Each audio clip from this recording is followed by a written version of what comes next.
What's up guys, Kara Corey here, registered dietitian. Welcome back for another video. I'm feeling bougie attitude-y up in here in my little teddy coat. Today, for today's video, we are gonna take a little walk down memory lane, and I'm gonna talk to you guys about some of the things that I learned from my bodybuilding preps and bodybuilding prep experience that I still do to this day. And if you guys haven't been here that long, I am a WNBF bikini pro. I competed for many years, but at this point, it's been almost 3 full years since I've competed. But oddly enough, there are a lot of things that I still do in my everyday life. And before we jump right into those, be sure you guys are subscribed, hit post notifications, hit the like, all that good stuff that helps me grow this channel, and also it lets me know what videos you guys like. So let's do that and hop right into the video. So before I talk about personally what I still do, I want to mention that bodybuilding prep, I think still to this day, gets a bad rap. I myself have even said it isn't always the healthiest, depending on how you do it, the duration of time, what extremes you take it to, and how long you stay there. However, I do feel like there's so much to be learned from bodybuilding. I don't think every person is appropriate to go into this sport, but those of us who have, I think, can say we've learned a lot of amazing things from it. I've learned so much about myself, and I honestly feel like as someone who has most of my life struggled with self-esteem issues, feeling self-confident, bodybuilding really gave me a confidence that I feel like I was never really able to just lean into. And through those experiences, it really helped me to become more confident and just in being able to achieve something. It wasn't about winning. It wasn't about turning pro. It was just really pushing myself to a set goal, working so damn hard for it, and knowing that I put in everything I could, leaving it all out there. And there's just no other experience quite like it. It's definitely not a sport for someone that is not really thick-skinned and able to kind of handle the critique that you're about to get. But for me, that is one of the biggest things that I gained from bodybuilding that I'll forever be grateful for. I'll forever be passionate about it and talk highly of the sport. And it's not to say that it doesn't come with some bad stuff, but for sure the confidence that I gained from being in that sport is something that I still carry to this day. And so it wasn't about confidence like being in a bikini and feeling hot. It was about the actual discipline and work that you put in and really learning and finally believing in yourself that you can really do anything if you put your mind to it. So it's a super cool thing, and I just wanted to kind of start with that because I do think in a lot of ways bodybuilding does still get a bad rap for how we go about it, which is really kind of what it comes down to, is how we go about it. I won't tangent too far down that road, but I do have plenty of other bikini bodybuilding videos for those of you guys that are interested. All right, to jump into more details of things that I did and learned when I was in prep that I still do to this day. Number one is really learning to prioritize my lifts. And that was something I never used to do. But when I was in prep, I always prioritized my lifting first and foremost. I wouldn't go to the gym and do cardio. If time was of the essence and I was limited and had to do one over the other, lifting was always the priority. For me, it was about gaining muscle, making sure I was getting as strong as possible, and really just shaping my body differently. And you do that through gaining muscle and lifting. And I'm so blessed that I learned that lesson from being a previous cardio bunny, few hours of cardio all the time. Lifting is still my priority to this day. I don't do much of cardio anymore. I plan to get back into more, but lifting is my priority. And I still carry that same mindset in terms of my goals in the gym. And what's interesting for me, and I think a lot of people may relate to this in the sport, but prep wasn't a huge shift in my life. And I think that is important if you're going into a prep. If you're someone that rarely works out, you're inconsistent, you kind of eat shitty, probably don't jump into a prep, right? But, for those of us who already live that discipline and that routine and those behaviors, with the gym being our passion and fitness, it's not a huge change. It's really not. Some of the things we do, or the amount of time we do it, the dedication to it, the precision changes. But the lifestyle itself my life isn't that vastly different, you guys. I get up every day. I still hit the gym the same number of times a week for the most part, prioritizing my lifts. And something I learned in prep that was so valuable for me was, not just going through the motions during my workouts. Like, okay, let me sit here on my cardio, or let me just, do the rowing machine. It was really thinking about the mind-muscle connection, and really thinking about how I want my body to look, and how hard am I working right now? Am I putting in full effort? Now, can I sit here and say every single workout I'm that laser focused? I'm just not. But that is what prep taught me, that I do try to really keep with me with each and every workout. And yeah, some days I go and I just get it done, and at least I got it done, right? And other days I really put in that focus, even though there is no stage at the end of this. There's no goal right there for me right now. I still go into the gym and I'm like, I want to shape these shoulders. I want to see these babies bulging. Maybe bulging isn't the right word here, but you know what I'm saying. So I really try to keep that same focus when I'm in the gym, really thinking about what I'm doing, the movements I'm doing, how I want my booty to look, my hamstrings to pop, and all that good stuff. I get in the zone with my body. It's almost like a meditative type experience where you're not just kind of walking around socializing with your buddies, really focusing in. And I feel like I do a good job of that. In terms of my nutrition during preps, I did it a couple different ways. I either followed a meal plan, which I will never do again for a prep, and I stopped doing that. I went to just tracking macros and a more flexible dieting based approach. And that is still pretty much how I do things. Now, I do have days here and there, because I'm not in prep, that I may not track, or I track for the whole day, and dinner time, I just don't add it in. Laziness, because I don't have to have that precision. But I'm someone that enjoys tracking macros, because it does help not so much give me, I guess, a little bit of accountability, if you will. I don't necessarily make choices based off numbers, but it helps me be mindful of where I'm at for the day. Am I doing a good job with balancing things out? And that's something that's so critical in a bodybuilding prep for me, is ensuring that I do a really good job at splitting up my macronutrients, because energy is of the essence, and it keeps getting cut and cut and cut the more lean you need to get. So in a prep, I become way more cognizant of ensuring that I'm not just kind of, let me eat this because it sounds good. No, meals are extremely purposeful of what is going to give me the most energy, to help me perform, to just give me energy to kind of carry me through, because macros are low, usually creating a bit more higher volume in a prep, and just that mindfulness in terms of the meal pairing, making sure I've got the proteins, the fats, and the carbs, and I'm not just sitting there only eating carbs without anything else to help fill me up.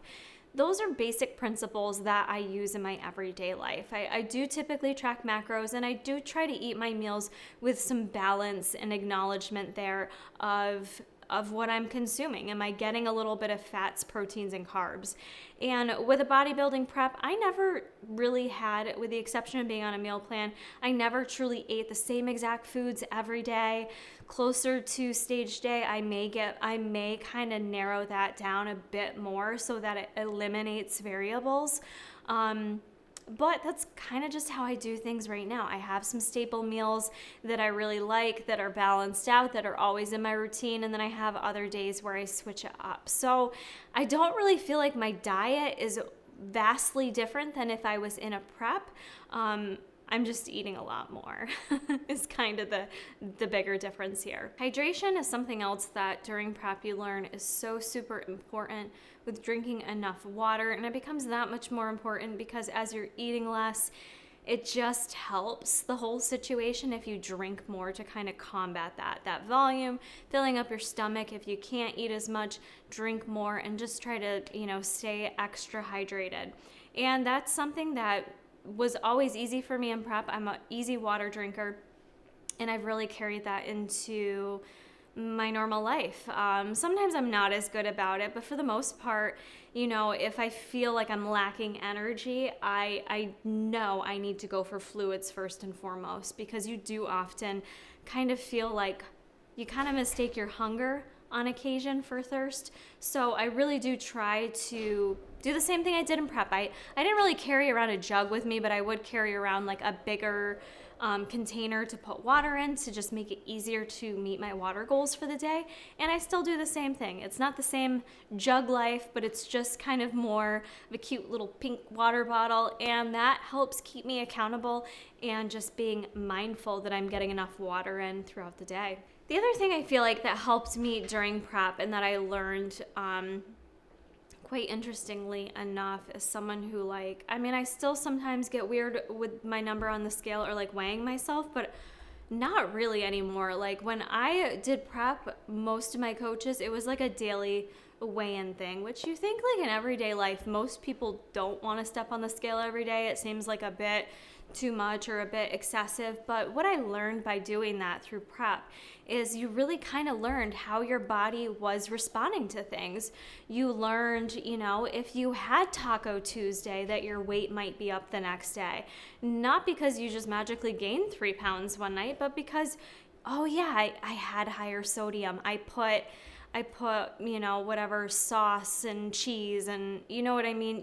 You start to kind of better learn your body. So it doesn't become about this number you're seeing every day. It becomes about the data and what information you can gather from it. I would learn when I don't sleep enough, my weight is impacted. When I sleep 8 to 10 hours, all of a sudden my weight would drop, versus if I didn't sleep enough, my weight would go up. And it was just interesting data to gather to better learn your own body and how you respond. With that, it just makes you have a more level head on your shoulders in terms of everyday life. If I step on the scale and something's up, it's down, I don't get as rattled by it. And now in my everyday life, I don't do daily weigh-ins unless I am looking to gather data, or I am looking to maybe trim things up a bit or make some changes and be a bit more focused on my fitness. Then I actually do prefer to do daily weights. It messes with my head less than if I do a once or twice weigh-in during the week, because it only gives you a snapshot. You miss the ability to be able to get that kind of weekly average. So for me, it works well, and that's how I do things now. If I am looking to gather that data, make some changes, kind of hone in on my fitness, I can do that, and I do it with a more level head on my shoulders versus getting bogged down in the number of it, because for any of us, our weight fluctuates, and it is so responsive to so many different things, especially women with our hormone levels, what time of the month it is. There's just so many factors that go in there, and I'm glad that I learned that through my prep. So oddly enough, I feel like I'm in such a better place now with my body, with my weight, things like that, and I do equate that back to those successes I had during prep.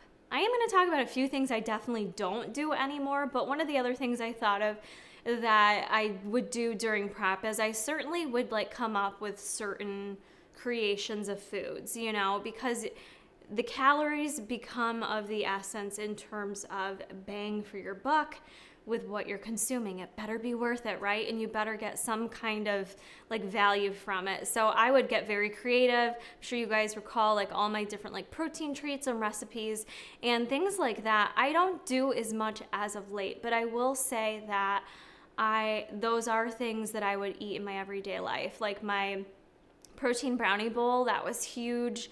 I would eat that now if I needed to.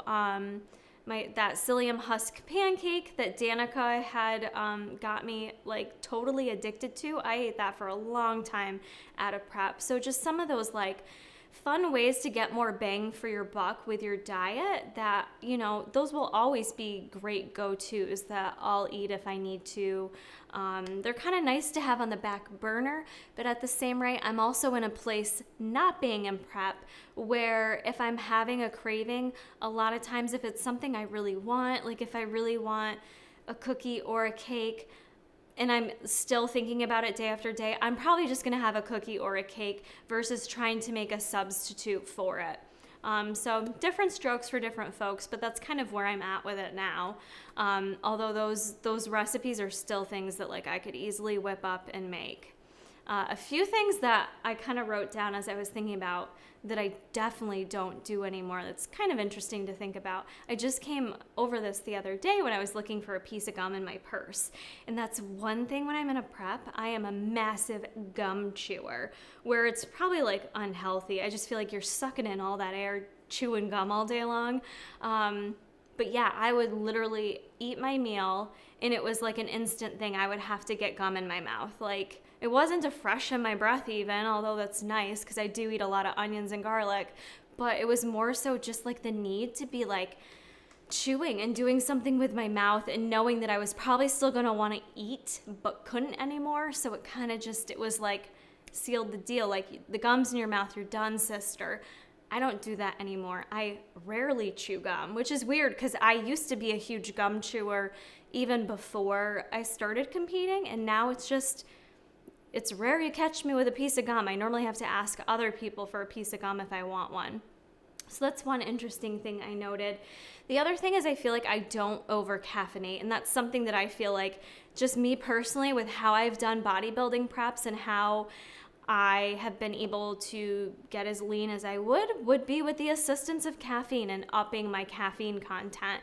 Is it the healthiest? No, it's not, but I feel like it's just my reality of what quality of life, if you will. Like, with not being able to eat, it just makes it easier. It does suppress the appetite a bit, and I don't get as crazy, okay? So I would always have like I wouldn't say it would go excessive, but I wouldn't really worry about limiting myself. If I needed to have more caffeine, I had it and didn't think twice. Whereas now in my normal life, like I have kind of, okay, you have caffeine here or here, this is what you have. And I'm cognizant of how many milligrams I have or what I'm doing with my caffeine content. Whereas before I wouldn't even worry about it. The other thing would be double gym sessions. That's something that, I like the gym, you guys. I like fitness, but I love being in my home so much. I love being with my boys. I like doing other things. And so there's just no drive in me. There's like not even an ounce of me that wants to go to the gym twice a day anymore. It's just not there, which I did that a couple times before I actually even started bodybuilding preps, just because of more of the fitness obsession. But, during a prep, I would like to split up my lifting from my cardio anyways, so I would usually do lifting in the morning and cardio at night, and I felt that was most effective for me.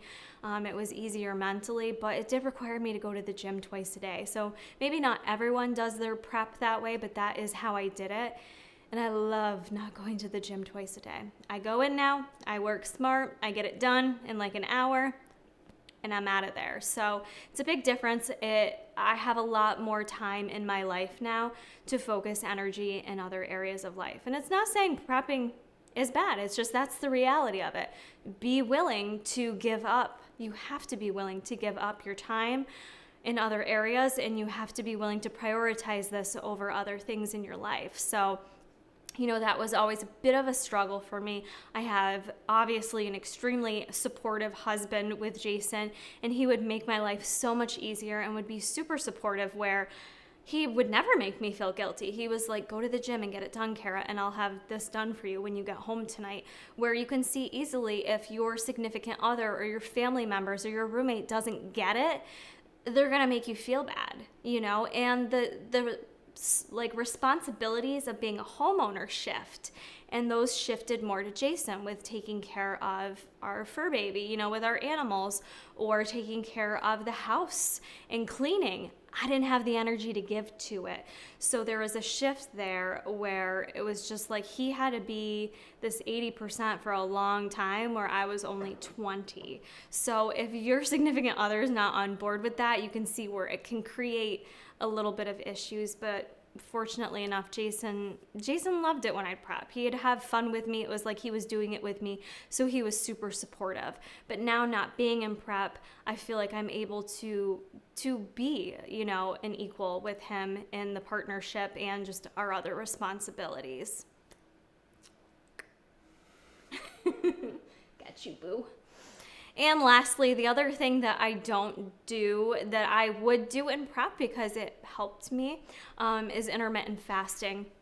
And I have nothing against intermittent fasting, but in my everyday life, what I recommend to my lifestyle clients is not intermittent fasting. Not because it doesn't work though. For me, intermittent fasting was great during prep because it enabled me to just condense my foods into a smaller window of time, essentially lending itself to me feeling full, which it was like, oh, you're in prep and you get to feel full. That's like the best feeling ever. And like, sometimes I didn't care. I didn't care if I couldn't eat the rest of the night. I was driven for that feeling of fullness and I was willing to do it and just be done for the day.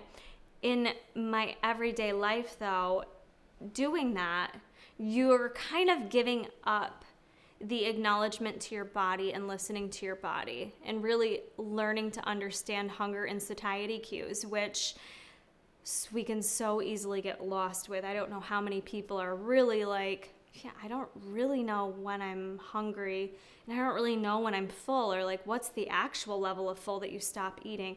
So I do feel like practices of intermittent fasting can take away from the ability to really be kind of in tune with your body. So that's not a practice I do anymore in my everyday life. I'm really way more interested in listening to what this lady's telling me, and I try to kind of listen to her, you know. Some days I'm really hungry first thing in the morning and I eat, and then other days I'm not so hungry and I eat a little bit later. So I feel like in my normal life, the intermittent fasting isn't really for me. In a dieting phase, like in a true dieting phase, I think it is very, very valuable and helpful though. All right, guys, I think those are the biggies that I was at least able to think of and come up with. It was kind of fun to really sit down and think about how my life has changed. Has it changed? What do I still do and don't do? So if you guys did enjoy this video, please be sure to hit the thumbs up button. And for those of you that are here because you are competitors or former competitors, let me know below what you learned during your prep that you still do to this day. Hope you guys have a good one, and I'll see you in the next video.